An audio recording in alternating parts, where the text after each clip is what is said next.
All right, guys.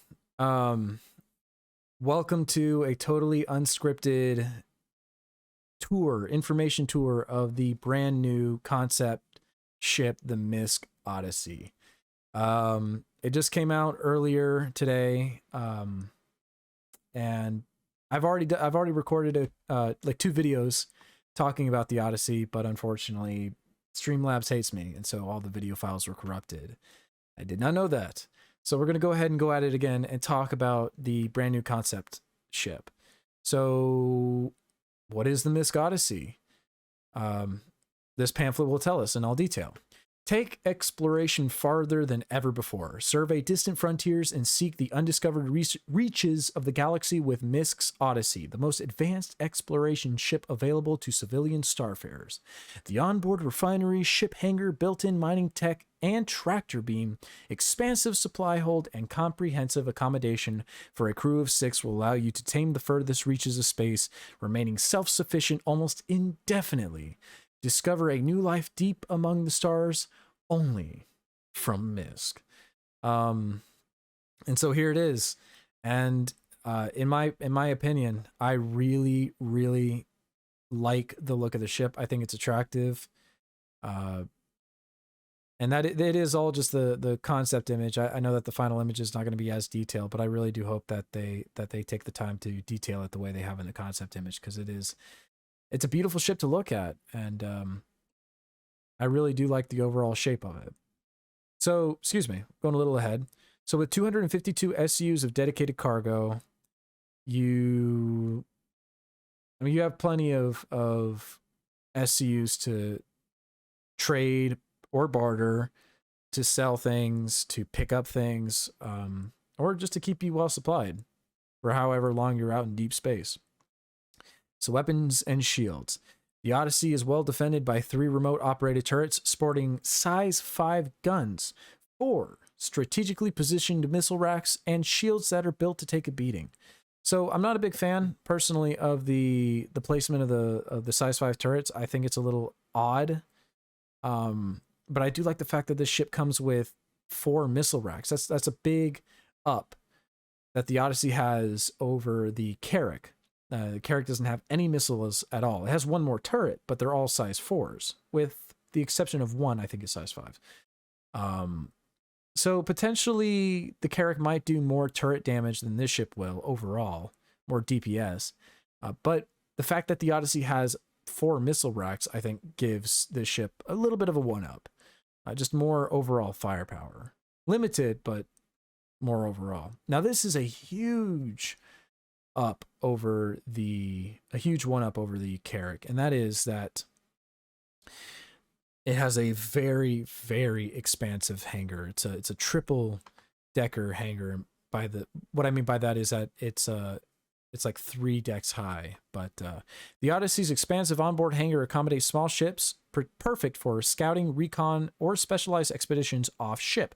The hangar can also accommodate visitors seeking your services, company, or even a ride. So this ship does come with a tier 2 hangar, tier 2 med bay that we're going to see in just a sec. But this does open up the ship to search and rescue operations, I think. And I do like the fact that they show you that this ship can accommodate a Saber, which is a big deal. The Saber's not a big ship, but it's big enough in terms of fighters. I mean, that's plenty of damage. That's a decent fighter to take with you. I mean, a great bounty hunting ship on its own, but to have that as a support ship, or maybe you could even cram 2 arrows in for a small little support fleet. That's a major 1-up that this ship has over the Carrack. Your list of ships that you could take with you is expanded a little bit more, giving you a little bit more versatility. And potentially maybe even taking a prospector with you, so that way you could do a little bit of extra mining. So here we are. It comes with a tier 2 med bay, which is going to be awesome. It's another spawn point, perfect for this kind of ship. And then there's this. the mining arm and tractor beam. The Odyssey is a remarkably self-sufficient ship thanks to a fully integrated remote operated mining arm and tractor beam. Extract quantanium and transform it into quantum fuel with the ship's built-in refinery, meaning you'll never miss a jump again. And on top of that, here's the onboard refinery. The Odyssey is hard-pressed to run out of fuel, even in the deepest corners of untamed space, thanks to its fully integrated refinery. Gas captured by the ship's intakes is automatically converted into hydrogen fuel, while mined quantanium is refined into quantum fuel, extending your expeditions indefinitely. So this is a huge deal. This is the first time we've ever seen anything like this. And honestly, this is basically a prospector, exactly like a prospector, just glued up to the underside of the ship. But I do love that. I think it's interesting that the tractor beam and the mining arm are completely separate and dedicated things, whereas the prospector has like both and both, I think. Actually, no, the prospector doesn't have a tractor beam, but this ship does. But anyways, this is a pretty big deal for a ship to have, because the Carrack has hydrogen fuel scoops, but it doesn't have anything for quantanium that will allow it to, you know, refine quantanium. It has to get quantum fuel from somewhere, say like a Starfarer or something like that.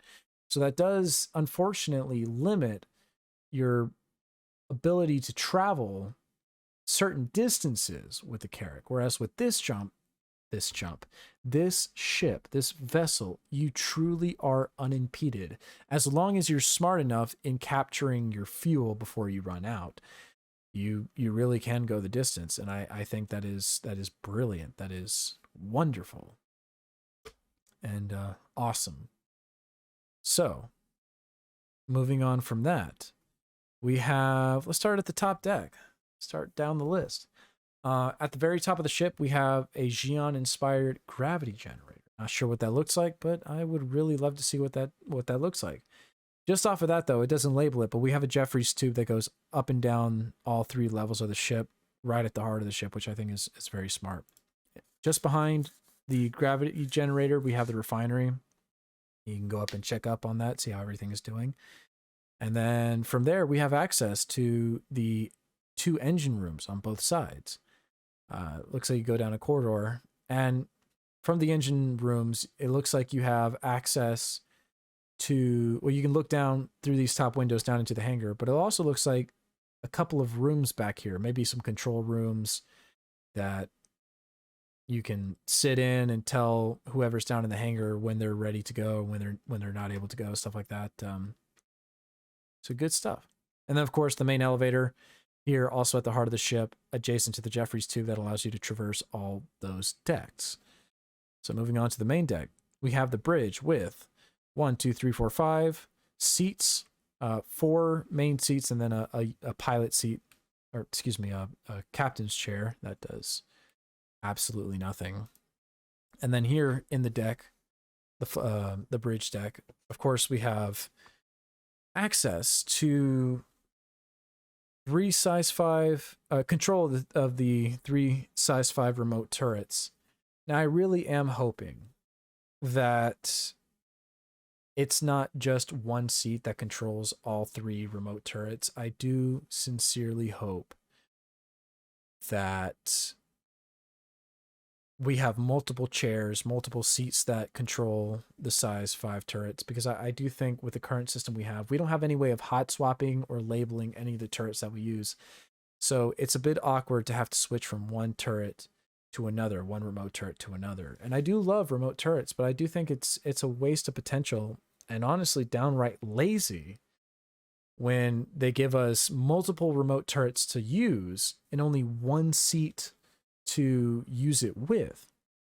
And the reason I feel that way is because there's no way to keep your eye on a target, no way to keep line of sight if your enemy decides to go to the other side of the ship. So for example, if you're controlling the top middle turret and all of a sudden they go down to the back aft, to the bottom of the ship, now you have to press F, you got to swap over, make sure you swap to the right turret and use the rear turret to shoot back at them.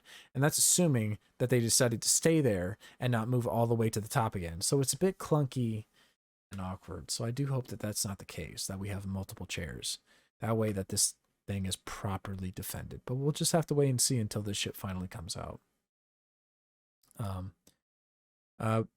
Again, main elevators at the heart of the ship, and 6 escape pods here at the throat of the ship connecting the bridge and habitation. Smart place to put it. However, it doesn't seem like there were any escape pods up on the top deck, the upper deck, and I do hope that they change that, because it would be kind of silly to have somebody up in engineering, up at the engine rooms, and not have a way to get off the ship if things got really bad. For example, it's a bit awkward for somebody up in the engine room to have to go down, say, this service elevator or ladder or whatever, and then have to make their way all the way across the ship just to get to the escape pods. Chances are they're going to die before they get there. Crew quarters. So based on this concept image, we have multiple rooms for crew quarters. I don't think that means that we have individual rooms for each crew member, even though I really do wish that was the case. I think that would be awesome if every crew member got an individual room, but it doesn't seem like that will be the case, unfortunately. But we do get 4 rooms based on this concept image. That could always change, but I'm guessing somewhere around here we have crew for 5, and then of course the captain's quarters, and maybe some executive officer or pilot quarters potentially. And then of course we have the mess hall down in the middle. Great access. You can really get around the ship without having to go through some awkward corridor, meaning you don't have to, unlike the Starfarer, you have to go through the cargo hold just to get to the staircase that goes up to the airlock and around the cargo hold all the way to this connecting joint that leads you to the bridge that you don't want to take, that takes you up to a staircase that goes into engineering, and then finally all the way at the top, habitation.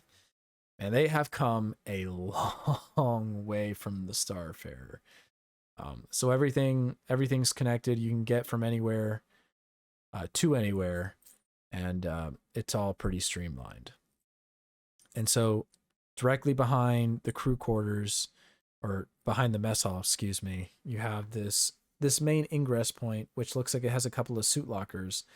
But this main ingress point takes you to the main elevator, but it also connects to these 2 airlocks. Docking collars, excuse me. And so we have a small docking collar and we have a large docking collar. A small docking collar to connect to ships, and a large docking collar to connect to space stations, which is fantastic. This is, I think, the first time we've ever seen a ship do this, where it has different sizes to accommodate different size ships.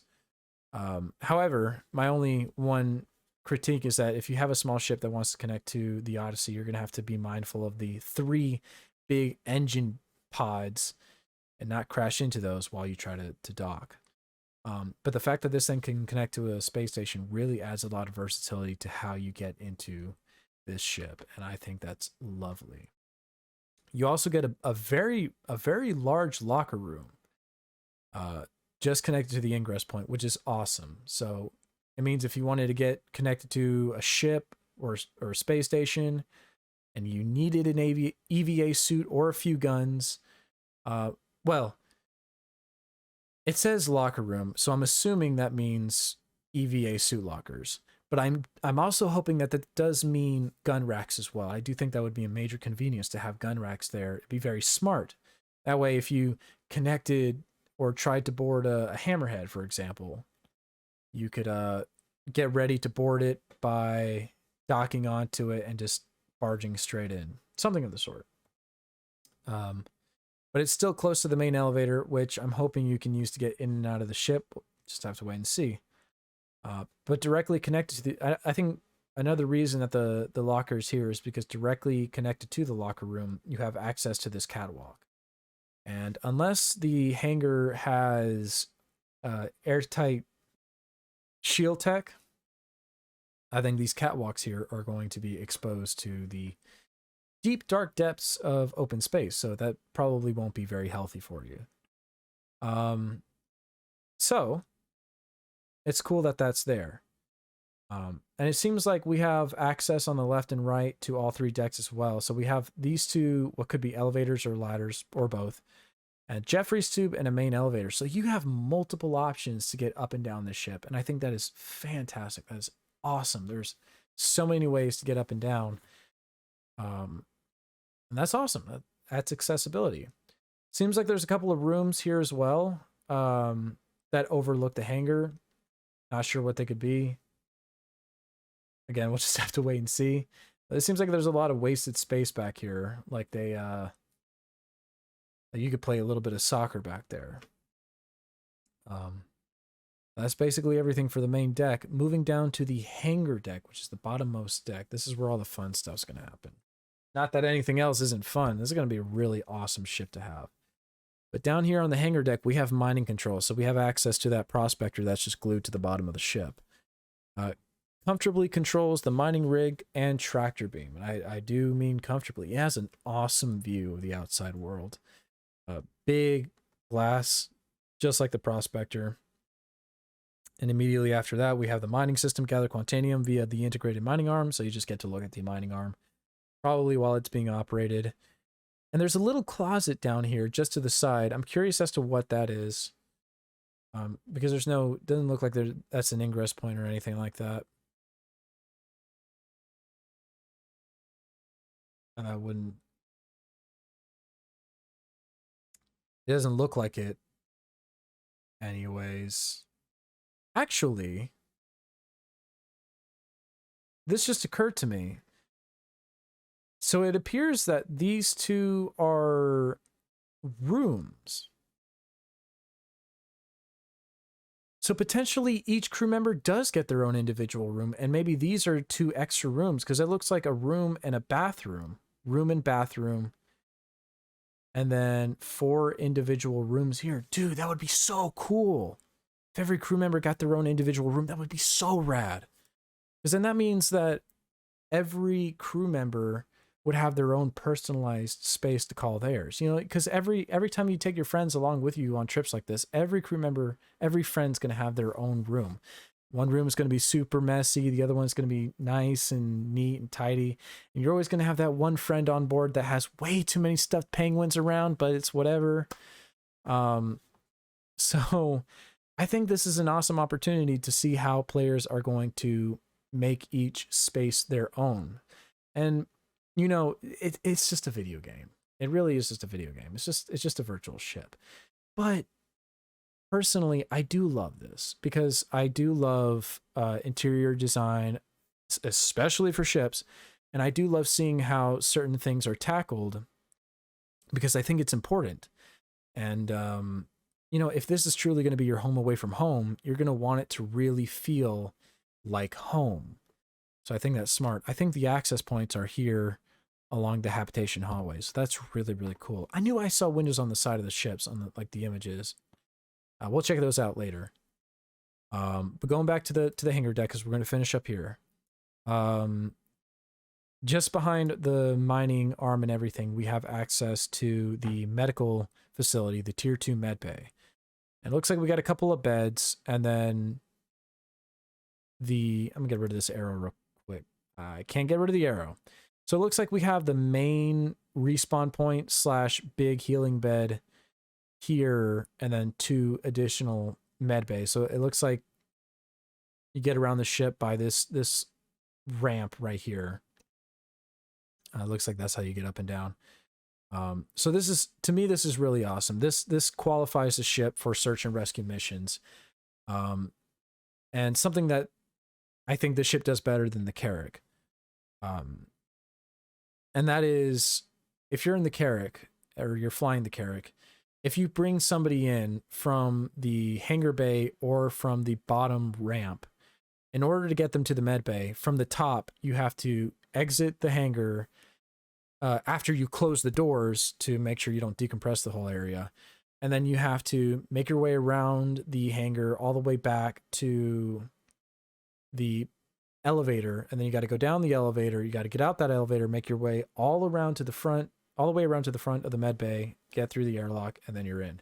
If you're down at the bottom ramp, what you have to do is you have to go up the ramp, you have to go in through a couple of doors, you have to wait for the elevator to come down, and then you go up this elevator, and then you have to go to the airlock of the med bay, and then you're in.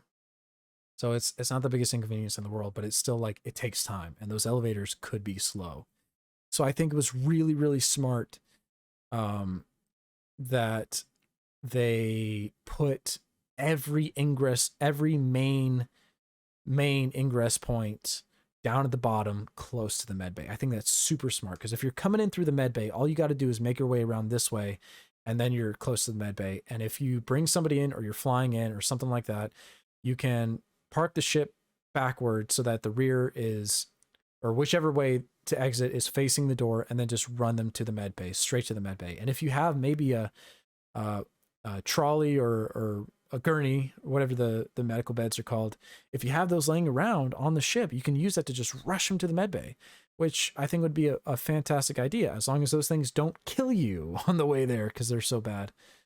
So I do think that the placement of everything is really, really well done. And I do mean main ingress points, because even though I think even though the docking collars are on the main deck, you're only probably going to use those docking collars once. You're probably going to use that docking collar once to get into the ship from the space station when you spawn it. But once you get out into open space, you might land on the surface of a planet, and so you're probably most likely going to use the cargo ramp and use a ground vehicle to get in and out. Or you want to do a little bit of scouting, and you can land, you can do whatever, you can set the ship off planet side. And so you use the hangar with the ship that you have in there to get in and out of your Odyssey. So all in all, when you're out and about in the field, you're going to be using the hangar and the cargo ramp way more than you will the docking collars. But here we have the tier 2 medbay, we have the main elevator, and I don't know if I probably said this already, but the tier 2 medbay is going to act as a spawn point, I think, which is fantastic. So we have a decent sized vehicle / cargo ramp, and then we have our cargo bay that stores 252 SCUs of cargo. And so 252 SCUs of cargo is not a whole lot of cargo. That's less than the Carrack. That's less than the Caterpillar, less than the C2, less than the M2, and I'm pretty sure less than the A2. In fact, it's a little bit less. It's 30 SCUs less than the Starfarer. So that's not quite I mean, it's a lot. Admittedly, it really is a lot of SCUs. I think people we have so many ships that carry a lot of cargo, so we kind of lose sight as to how much cargo that truly is. And 252 SCUs of cargo is a lot. That'll make you a lot of money. But more importantly, it'll keep you supplied for a long time. So I think that is something that obviously the Carrack has a big one-up over the Odyssey. Another thing that is interesting about all this is that the Carrack has a dedicated vehicle bay. So you can put a ground vehicle into the Carrack like you're supposed to. That will not interfere with your cargo.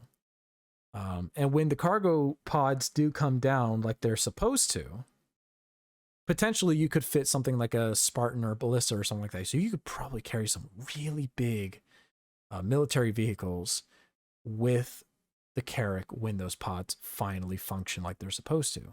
But we're talking about God knows when in the future. So I do think in that regard, the Carrack and other ships have a major one-up over the Odyssey. However, I do think a really smart decision that they made, if we go to the hangar here, it says store ground vehicles or small ships. You can obviously store up to a Saber in here. I think a Saber is going to take up most of the space. But if you decide to go smaller, like maybe a couple of Arrows or a couple of Pisces, which I think would probably be the better way to go, You can then store other small ground vehicles like an Ursa rover or a Tumbrel, and keep them out of the cargo bay. And they do have a door here that looks like the same size as maybe the Starfarer door, so you're not going to fit anything too big in there, but you can still do that, which I think is amazing. That just adds a whole bunch of versatility to the ship. However, my one concern is that if you fill this up with cargo, potentially you might be blocked off from getting any ground vehicles in and out with the cargo in there. I'm going to go out on a limb and say that that probably won't be the case. I seriously doubt that they're going to be that careless in doing so. But again, we'll just have to wait and see. Because it would be kind of dumb to have this whole setup and then have your ground vehicles in here and it's like, oh, well, now I can't do squat because, you know, it's all blocked off. We'll just have to wait and see. And then the viewing room. Take in your view of the great unknown. And I'm assuming they mean down the bottom of the ship, out aft, which would be really cool. You know, you get another view of the outside world. I'm assuming that's what they mean because it would seem kind of dumb if they're talking about viewing into the hangar because it's pretty well known what's in the hangar. But we have 4 points of access to get up and down the 3 levels of the ship. I think that's beautiful. Now, the ramp does seem rather large. It does seem like it can accommodate some large spaces. However, I don't know what the ceiling height's going to be. So I'd love to see this thing carry a Spartan, maybe. Because that would be a better option, in my opinion, than the Ursa rover. But I have my doubts. I have my major doubts. I don't think it's going to fit. I think there's going to be a ceiling issue. And we'll see that here in a second. On top of that, I don't think it's going to fit through that door. We'll just have to wait and see until it's in our hands. Let's go ahead and look at some flavor images, man. I do think that's a really attractive ship. The concept images are really, really attractive. You can see the windows here that I was talking about. So I think I'm all over the place. So it does look like you have your bathroom and your room there. So it looks like that's one room there. So one window is to your components room and another window is to your bedroom here. I don't think I talked about this at all, actually. I think I completely skipped over this. So you have component access. Repair and modifications are easier than ever. If I didn't talk about this, I'll talk about it. If I already did talk about it, whatever. But I do think it's a little bit odd, personally, that they put the component access here. It's convenient because if you're on the bridge, you can make a quick run over to the component access and repair something really quick if you have to. But the reason I think it's odd is because if you're an engineer, probably most likely you're going to be up in the engine room or up here making repairs to the gravity generator, making sure this is working properly and making sure the engines are running fine. So I do think it's a little weird. It's a little odd that the components aren't up here where engineering would be, because then that probably means that they have to run all the way down to the main deck and all the way to the front of the ship just to mess with the components. So if that is the case, if you have your shield generator and everything up front, to me that's a little odd. But maybe it might not be that bad. We'll just have to wait and see. But anyway, so that's, you got the bridge, you've got component housing, you've got your crew quarters on either side. And you can see here, you've got your 2 top turrets here and your bottom one there. So you're going to have some blind sides on this ship, and you're going to have to keep that in mind. And so if you're running into anybody, you're probably going to want to have a support craft with you, but more importantly, you're going to want to keep your enemies at bay to make sure that you can actually keep them in sights. So, bit of a pancake of a ship, but you know, I mean, she's got a lot of room to play with. There's the Medbay. We took a look at it earlier. So this is what I was talking about earlier. If you're a small ship planning to dock with the Odyssey, you're going to have to be mindful of these 3 big engines just kind of in the way of that docking collar. So I think it's going to be less of a ship docking collar and more of a just a way to easily get out into EVA. So I don't see how, unless the neck is really long, I kind of see that as a big inconvenience. And it doesn't look like any escape pod ports here in the top, but that, of course, this is all concept, so this could very easily change. No other windows, so it seems like we got one rear window to look out aft, and then we've got all this windowage up front. So if you're going to be on this ship, you definitely want to get a room to the side if you want an outside view. And the little mini prospector on the underside would probably be another cool place to view the outside space. We saw that image already. That looks like the Xi'an gravity generator over there. Saw this image already. And we saw this one already. Just beautiful, beautiful stuff. I really, really love the images so far. Already saw all that. Already saw this, but so I'll talk about this a little bit more. Or I think, yeah, I'll scroll down and I'll look at this image and the one up above just to talk about the ramp. So it's really hard to tell from the angles that we get, but I don't necessarily think there's going to be a lot of clearance. It could potentially be enough for a ballista. But of course, all this could change. All the metrics, all the size and everything could change. Unless we get up close to it, it's just hard to tell. But essentially, this is the door. So I think we got a fair bit of clearance. So potentially a Spartan. I said ballista before, I think, but I meant a Spartan. And I really do love, it looks a lot like the Connie, the way it just has a big section of the ship just hanging over. I think that's really, really awesome. But getting into the big numbers, so it's got a height of 35 meters, so it's tall, but not that tall. A width of 90 meters, pretty chunky. A length of 140 meters, so it's a little bit longer than the Carrack. With cargo of 252, extra small landing pad for ships. I think it could probably, we could probably fit a little larger. If you could fit up to a prospector, that would be pretty amazing. 6 crew, tier 2 medbay, 3 size 5 turrets, and then of course we get size 3 fuel tank. So it's not really that big, but I guess if you're able to get your own fuel, it's probably doesn't even matter. Size 3 quantum drive, size 2 mining laser, which is all good stuff. And then this size 4 shields. For comparison, the Carrack and the Hammerhead both have 2 size 3 shield generators. And I do think the fact that they decided to post this and just this alone, I think it's telling us that we only get 1 shield generator, but it is a size 4. So it could have a really massive health pool. So I'm excited to see that. I don't know of any other ships currently in game that have a size 4 shield generator. There probably is one. I just don't know because I'm dumb.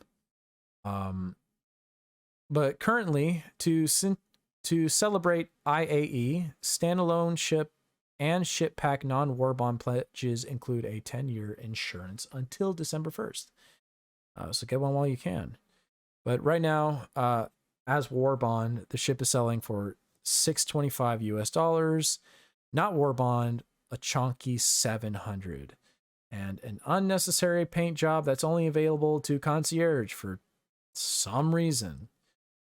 And then, of course, we have a couple of packs, the Odyssey Discovery Pack. So you get the Odyssey, of course, the Saber, and what seems like 1 Tumbril Cyclone TR. So $700. That is a lot. That really is a lot. Which kind of concerns me because there's a chance they could go up on price. Now, maybe they've gotten really good at their concepts, and maybe they know exactly what they want, and they've built out the ship, and they know what it's going to look like and feel like and be like, and so $700 is hopefully all it's going to be, because that's insane. That's $100 more. than the Carrack. And I'll get to that in just a second, but that's still a lot. Not a lot of people just have $700 just laying around. So that limits how many people are going to have access to the ship, which kind of makes sense because I imagine the Odyssey is the end game exploration vessel from MISC. You know, this is going to be like, once you get this, you really can't really get any better in terms of exploration.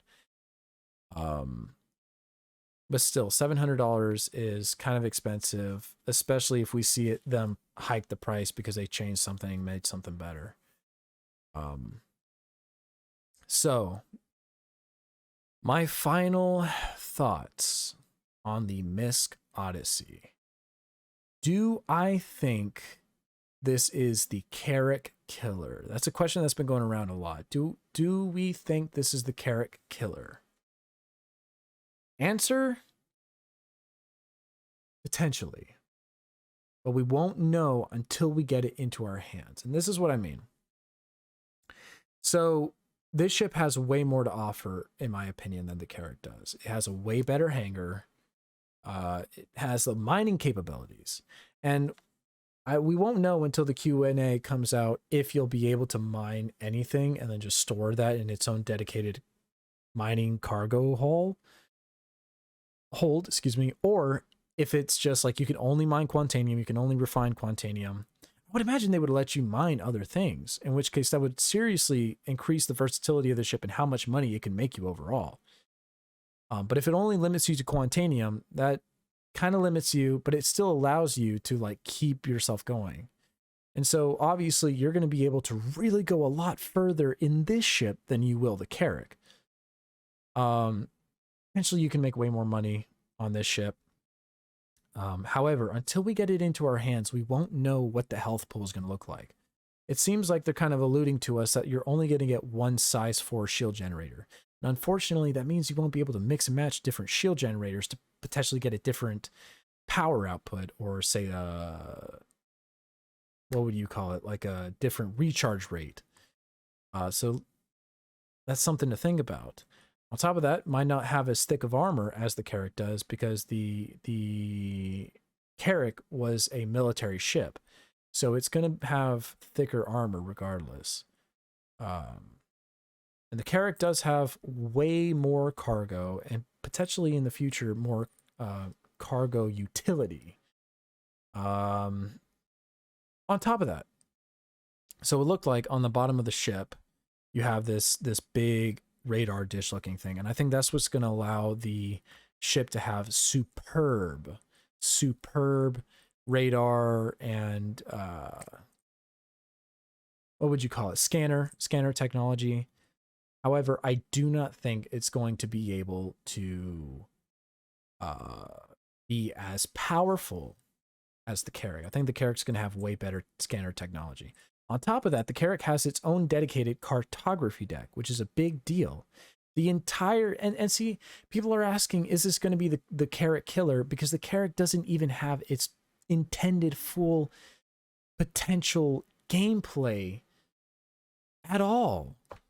The entire design of the Carrack is to go into the furthest reaches of space and chart the map. I don't think you're going to be able to do this with the Odyssey. I think you're going to be able to look at the map, but you're not able to like really get a full detailed outlook of the map. Whereas the Carrack is going to be able to chart its own map. And on top of that, I'm pretty sure the Carrack in its description does very much state that the Carrack is able to find its own jump points, which is huge. That means that the Carrack can go wherever it wants unimpeded for a limited amount of time. Whereas the Odyssey can go wherever it wants as long as there's a jump point there for as long as it wants. So obviously there's going to be a couple of give and takes here. The Carrack is going to outperform the Odyssey in some ways, and the Odyssey is going to outperform the Carrack in other ways. So I think that's obviously what CIG intended. You know, they like to balance their ships out. So is this going to be the Carrack killer? Maybe. Well, okay. It definitely will be a Carrack killer with the Carrack that we have now. No question about it. But at the same time, that's assuming that when the Odyssey comes out, that we'll have full functionality of the Odyssey, which we won't know. But I really am excited for this ship. I think I will melt my Carrack for the Odyssey. Just because I think this ship speaks to me more than the Carrack does. Nothing really against the Carrack. I just, like, there's a lot of things that I really love about the Carrack, but I do think that the ship's going to speak to me more, especially since it looks like every crew member is going to have their own dedicated room. I think that's going to be a lot of fun. It's got a bigger hangar, which I really am looking forward to. Because I do like a ship that is a home away from home, something like that. So I'm really looking forward to that. While we're here, though, we'll go ahead and take a look at the Jax McCleary video that they put out there. Ooh, that's a little loud. We're not gonna look at the whole video. I'll let you guys do that because it's a fun video. I strongly recommend checking it out. But we're gonna take a look at just the part that concerns the MISC Odyssey, and we'll talk about that. So. Dare to fly. I think I still need to do some serious soul searching, Jimmy.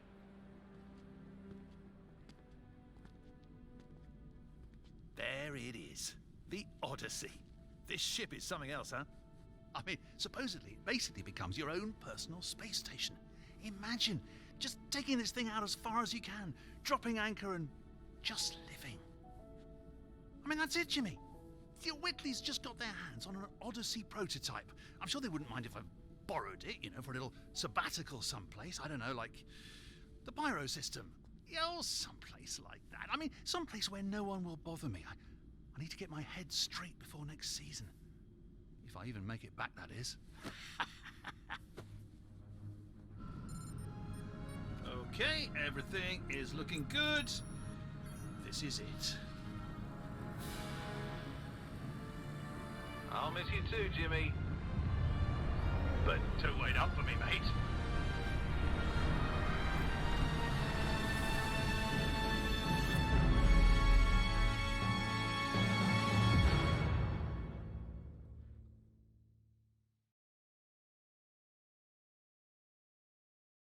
All right, so yeah, so there was a oh, excuse me. There was a lot of information dumped there. I think a lot of very interesting nods to the Star Citizen community as to when we might expect this ship to come out. So I think it was awesome that they gave us a look into the holo table, which you could go look at the Intergalactic Aerospace Expo. On top of that, we do get a little fun sneak peek into the bridge and what the actual size of the window is going to be. So it's going to be a little small, but that's how MISC is, unfortunately. So when they say you get a wonderful unimpeded view, it's like, well, it's a little impeded on the top. So I think that's going to be my least favorite thing about this ship, is going to be the cockpit window. But I think there's going to be a lot left to the ship that you like anyways. So this panel here looks like it was stripped straight out of the Crusader Hercules Starlifter. But they do have these panels, and they did have a look into the interior. You got a Javelin, a Carrack, a couple of Cutlasses, the Caterpillar, that looked like an Idris, I think. And then, of course, we get a look into the Stanton Systems jump point into Pyro. And I do like how they purposely like blacked out the silhouette of the ship because it probably wasn't done. It's probably still in gray box. And they got the VFX for the visual effects for the engine thrusters, but it's probably very far from done. There's not any lights or anything illuminating the ship, so I just thought it was a little cheeky. And then, of course, the Star Trek-like outro. But yeah, I think this kind of gives us an idea of how far along they are with the ship and when we can expect to see it. So how far along are they? Probably in gray box. And that's based on the teaser that we got and a lot of the leaked images and 3D models that people got of this ship and of this. Like, they have a pretty detailed layout of the interior. Probably a lot of tweaking that needs to happen. But regardless, we do have a lot of material that suggests that this ship's far along in the process. There's also, I've noticed in these images, there are these floating bars. See if I can find another image of it landed. Okay, so there's like these illuminated bars that also show up here. So that's probably some more Xi'an technology, but I'm really curious as to what that is. But regardless, so when can we expect to see this ship? I bet that we will see this ship sometime whenever Pyro system comes out. I think that's going to be a major selling point for Pyro. It's like, oh, the Pyro system is now here. Don't go unprotected and unprepared. Introducing the MISC Odyssey, fresh out of concept into flight ready. The perfect ship to take on many endeavors in uncharted, unsecured space. You know, the same thing they did with the Carrack when they introduced Microtech, which introduced more brand new planetary tech. It was sort of like explore the frozen wildlands of Microtech with the new robust Anvil Carrack, capable of keeping you nice and cozy in the frigid cold, that sort of thing. So I think whenever they finally get around to introducing the Pyro system, we'll definitely see the Odyssey once again. And on top of that, there's nothing involving the Odyssey or the Pyro system in the roadmap, but if we go to Progress Tractor and we go to Deliverables and we look up Pyro, you can see that they're pretty far along in the process. They according to the Progress Tracker, this could be totally wrong, but they should be done with a lot of their things and far along in the process. So we've got all the jump point spacescaping. We got the space station, Pyro spacescaping, Pyro system planet and mission setup, sharp angular asteroid pack, solar burst, and xenothreat armor. So we're pretty close to a lot of these being complete by the end of this year. The only thing left is the Pyro system completing the initial foundational work needed to implement the Pyro system into game. And according to this, they should be done with this step by February of next year, which is not far at all.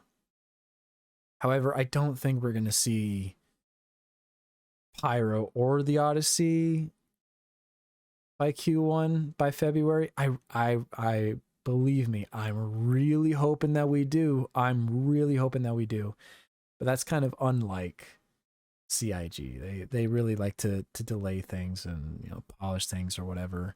So I think that potentially we're gonna see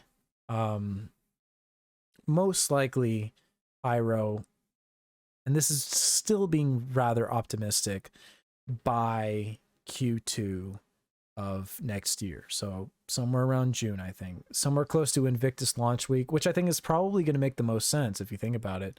Invictus launch week, they can relaunch Xenothreat. It could be like, oh, they're coming from Pyro system, time to fight back.